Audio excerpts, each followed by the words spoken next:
పేదవాడికి అండదండలుగా ఉంటూ చెప్పిన ప్రతి మాటని పేదవాడికి అందిస్తూ అది నా ఆడబిడ్డలకి 200 యూనిట్లు ఉచిత కరెంటు కానీ, పేదవాళ్లకి సన్న బియ్యంతో పాటు రేషన్ కార్డులు కానీ, రైతులు రాజు చేసే దాంట్లో భాగంగా ప్రభుత్వం వచ్చిన మొదట్లోనే 25 లక్షల మంది పైచిలుకు రైతన్నలకు 21,000 కోట్ల రూపాయల రుణమాఫీ కానీ, రైతు భరోసా కార్యక్రమం ద్వారా 12,000 రూపాయలు ఇచ్చే కార్యక్రమం కానీ, సన్న వడ్లకి మద్దతు ధరతో పాటు బోనస్ గా 500 రూపాయలు ఇచ్చే కార్యక్రమం కానీ, ఇందాక ఆడబిడ్డ చెప్పినట్లు 10 సంవత్సరాలు పేదవాడి ఆత్మ గౌరవానికి చిహ్నంగా ఉండే ఇల్లు ఇవ్వాలనే జ్ఞానం ఆనాటి ప్రభుత్వానికి లేకపోతే మీరెన్నుకున్న ఈ ప్రజా ప్రభుత్వం వచ్చిన తర్వాత మొదటి విడత రాష్ట్ర వ్యాప్తంగా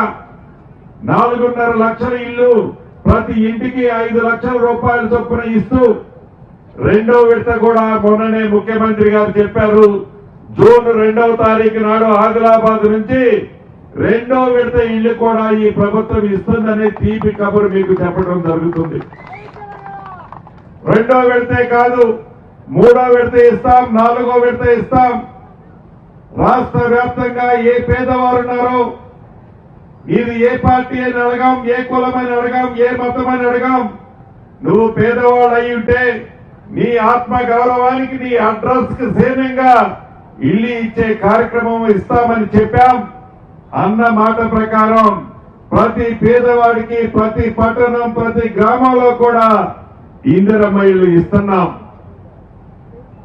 ఈ గడిచిన 10 క్లస్టర్లో నేను చూశాను, నేను విన్నాను.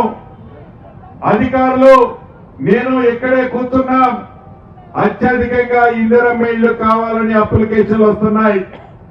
దానికి 2 కారణాలు. ఒకటి, ఆనాటి 10 సంవత్సరాలలో పేదవాడి ఆత్మ గౌరవానికి చిహ్నంగా పేదవాడికి ఒక గూడు కట్టుకోవాలనే ఆలోచనని ఆనాటి ప్రభుత్వం తుంగలో తొక్కితే, ఈ ప్రభుత్వం వచ్చిన మొదటి సంవత్సరమే మొదటి విడత 4.5 లక్షల ఇల్లు ఇవ్వటమే కాకుండా తెల్ల కాగితాన్ని నల్ల కాగితం చేసి ఇదిగో నీకు ఇల్లు ఇచ్చారని సొల్లు కబుర్లు చెప్పకుండా శాంక్షన్ చేసి ఫౌండేషన్ కట్టుకుంటే 1,00,000 విడతల వారీగా వారి కట్టిన లెవెల్ని బట్టి ప్రతి సోమవారం నాడు వారి ఖాతాలో డబ్బు వేస్తున్నాము. ఆ డబ్బు వేసేది కూడా హైదరాబాద్ లో బటన్ నొక్కితే నా ఆడబిడ్డ ఖాతాలో ఆ డబ్బు జమ అవుతుంది. ఆ ఏదైతే జమ అవుతుందో నా ఆడబిడ్డకి డబ్బు ఇచ్చేటప్పుడు ఎక్కడ 1 రూపాయి కూడా లంచం లేకుండా ఆ పేదవాడి కళ నెరవేర్చే దాంట్లో ఈ ప్రభుత్వం ఇందిరమ్మ ఇల్లు నాకు ఇస్తుంది అనే ఆశ నా పేదింటి ఆడబిడ్డకి ఉండటం న్యాయం. అందుకే అత్యధికంగా ఇందిరమ్మ ఇళ్లకు సంబంధించిన అప్లికేషన్లు వస్తున్నాయి. తర్వాత ఆసరా పెన్షన్ కి సంబంధించిన అంశాలు వస్తున్నాయి. ఎందుకంటే ఆనాటి 5 సంవత్సరాలలో పెన్షనీలే తప్పకుండా ఆ తీపి కబురు కూడా రాబోయే కొద్ది రోజుల్లో ప్రతి గ్రామంలో ఉన్న వయోవృద్ధులకి, వికలాంగులకి, వితంతువులకి ఈ ప్రభుత్వం తరపున తీపి కబురు అతి తొందరలోనే అందబోతుంది. అంతేకాదు ఆనాటి ధరణి ద్వారా భూములున్న ఆసాములు ఏవైతే ఇబ్బందులు పడ్డారో ఆ భూములున్న ఆసాములు ఇబ్బంది పడకుండా ఉండే విధంగా చుట్టం లాంటి చట్టం భూభారతిని తీసుకొచ్చాం. ఈ భూభారతి ద్వారా సమస్యలు చాలా పరిష్కారం అయ్యాయి. ఇంకా సమస్యలు ఉన్నాయి. సాదాభైరావు లాంటి సమస్యలతో పాటు మరికొన్ని సమస్యలు ఉన్నాయి. వాటికి కూడా పెద్ద ఎత్తున అప్లికేషన్లు వస్తున్నాయి. ఈ నియోజకవర్గంలో మోడల్ గా రెవెన్యూకు సంబంధించిన అంశాలను కూడా పరిష్కరించాలని ఇప్పటికే అధికారులను ఆదేశించాను. ఆ దిశలో అధికారులు ఆల్రెడీ పనిచేస్తున్నారు.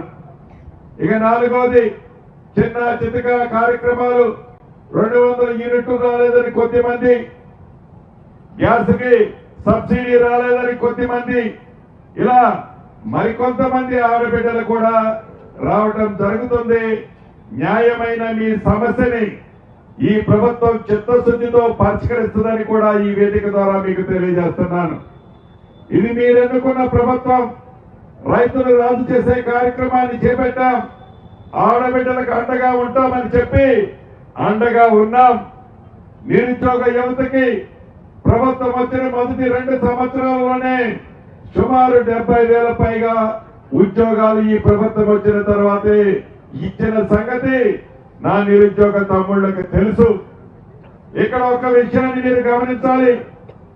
2-3 రోజుల క్రితం కేంద్ర ప్రభుత్వం ఏదైతే మాది డబుల్ ఇంజిన్ సర్కారుని గొప్పలు చెప్పుకునే కేంద్ర ప్రభుత్వం నీట్ అనే ఎగ్జామ్ ని ఏర్పాటు చేస్తే నీట్ కార్యక్రమం ద్వారా దేశవ్యాప్తంగా 23 లక్షల మంది విద్యార్థులు హాజరై ఎగ్జామ్ రాసిన తర్వాత ఏ డబుల్ ఇంజిన్ సర్కార్ అయితే ఉందో, ఏ డబుల్ ఇంజిన్ సర్కారు ప్రభుత్వం ఉన్న రాష్ట్రాలైన రాజస్థాన్, మహారాష్ట్ర లాంటి రాష్ట్రాల్లోనే మన రాష్ట్రంలో ఆనాడు జరిగినట్లు పేపర్లు లీక్ చేసి సుమారు 43 గంటల ముందే ఆ నీటి పేపర్లు లీక్ చేసి ఆ డబుల్ ఇంజిన్ సర్కారున్న ప్రభుత్వాల ప్రాంతాల్లోనే లీక్ చేయటం వల్ల దేశవ్యాప్తంగా 23 లక్షల విద్యార్థులు వారి భవిష్యత్తు, నిరుద్యోగ యువకుల భవిష్యత్తు ఈనాడు కేంద్ర ప్రభుత్వం వల్ల అంధకారమైంది. దాంట్లో భాగంగా తెలంగాణ రాష్ట్రంలో 70,000 మంది విద్యార్థులు ఈనాడు రోడ్డున పడ్డారన్న సంగతి కేంద్ర ప్రభుత్వం తెలిసి చూసి కూడా కళ్ళు మూసుకొని మాకేమీ కనపడటం లేదని నాటకం ఆడుతున్న మాట ముమ్మాటికి నిజం.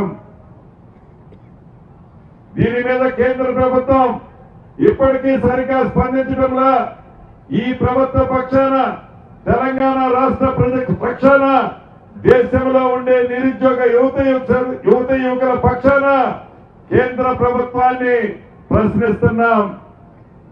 మీరు గొప్పలు చెప్పుకోవటం కాదు, మీరు ఆర్భాటాలు చెప్పడం కాదు, మైకులు తీసుకొని స్టోరీలు చెప్పడం కాదు. నిరుద్యోగ యువతని తక్షణమే ఎవరైతే మీ ప్రభుత్వంలో ఉన్న పెద్దలు కొంతమంది ఉన్నారని చూసాయిగా తెలుస్తుంది. ఎంత పెద్దవాళ్ళున్నా అటువంటి వారి మీద తక్షణమే వారి మీద చర్యలు తీసుకోవాలని